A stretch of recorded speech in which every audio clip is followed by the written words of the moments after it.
Fracture is a game that takes place in the near future in 2161. And we want it to be plausible so that if you look 150, 160 years in the future from now, you could draw a line from here to there and go, yeah, we can get there. Leaders from the Western... To create this world, we've pushed the most divisive parts of today in our culture, like stem cell research or the Human Genome Project, or things like global warming. What would that look like if we pushed it forward 160 years?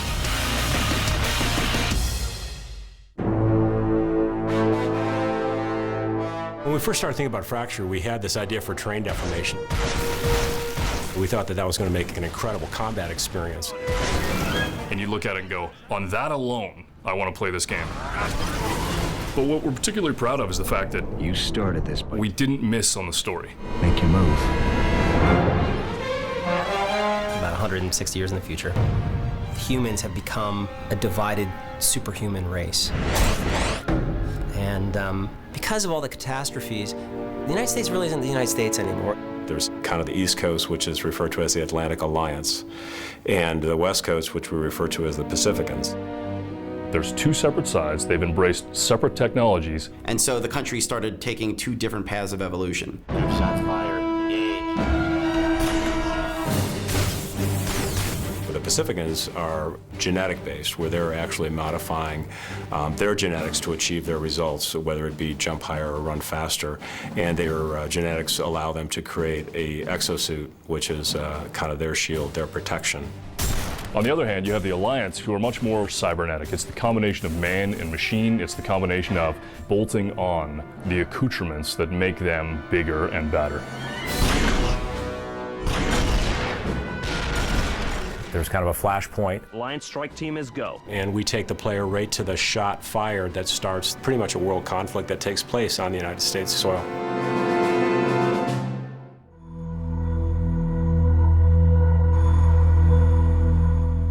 The key element here to making the future of this game look plausible is to ground it in what you can look out your window and see today. We're going to put you in places where you can look off at postcard vista shots and then tilt it.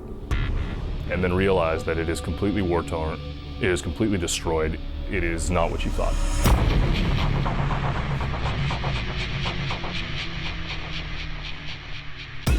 We tried to create this world that had all this cataclysm that we get to in 2161.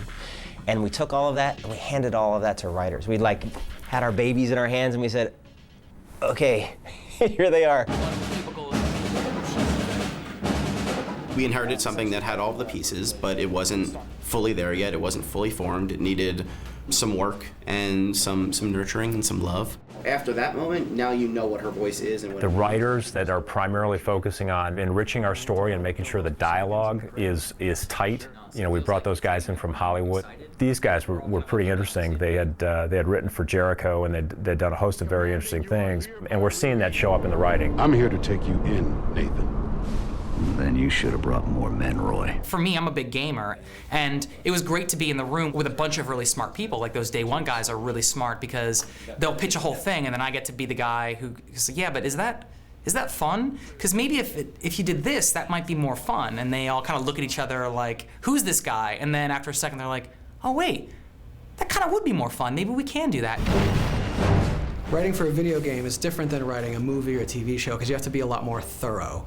If there's a challenge that's presented to the player and they haven't quite figured out how to get around it, you need to help them in a way that at first is just a gentle nudge. You have a character come on and give them hints. Try to make some cover for yourself. It's your only chance. And then gradually gets to be a 2x4 to the face.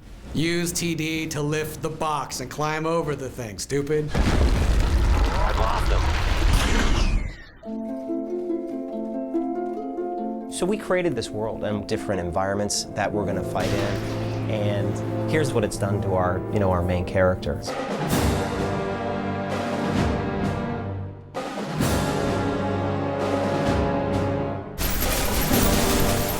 Jet Brody is a complete badass. He's our main character. He is a veteran. He understands the situation he's in, and he's the guy who can get it done. Colonel, you seeing this? Jet Brody is a good soldier, caught up in a bad situation, trying to make the best of it.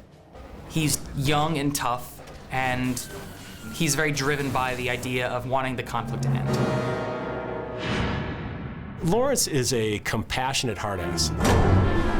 Lawrence is, the old battle axe. He's the guy who's been around, he's been in tons of wars, a little jaded. Brody, this is Colonel Lawrence. And he is a real confidant for Jet. He's the guy who's sort of the mentor as you go through the game.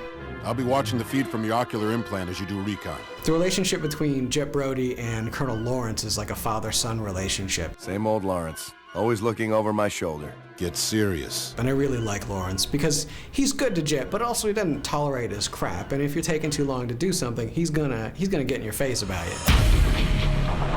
General Sheridan is the leader of the Pacifican Rebellion in Fracture. Sheridan's a psycho with enormous ego and military clout to back his psychoness. You really think you got this close to me by accident? He's pissed off at the Atlantic Alliance. You started this by taking away our rights. I mean, he is the primary nemesis in the game.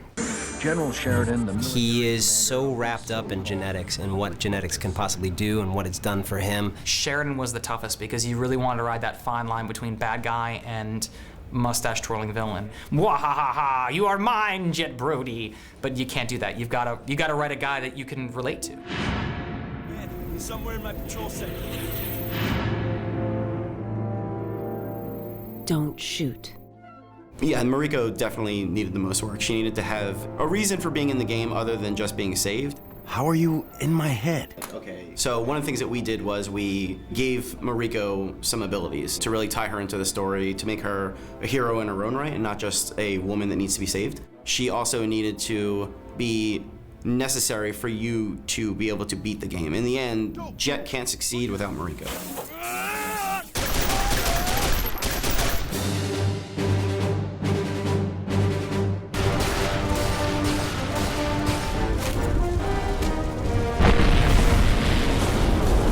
What I hope that people get from Fracture is that I hope they have a great time, but I also hope that they start to see the potential for good story in game, because that's really what we wanted to bring to it. Because when you're done, people can say, wow, that's kind of like playing a movie. And they really feel like they're getting a full experience out of it. It's not just a shoot 'em up.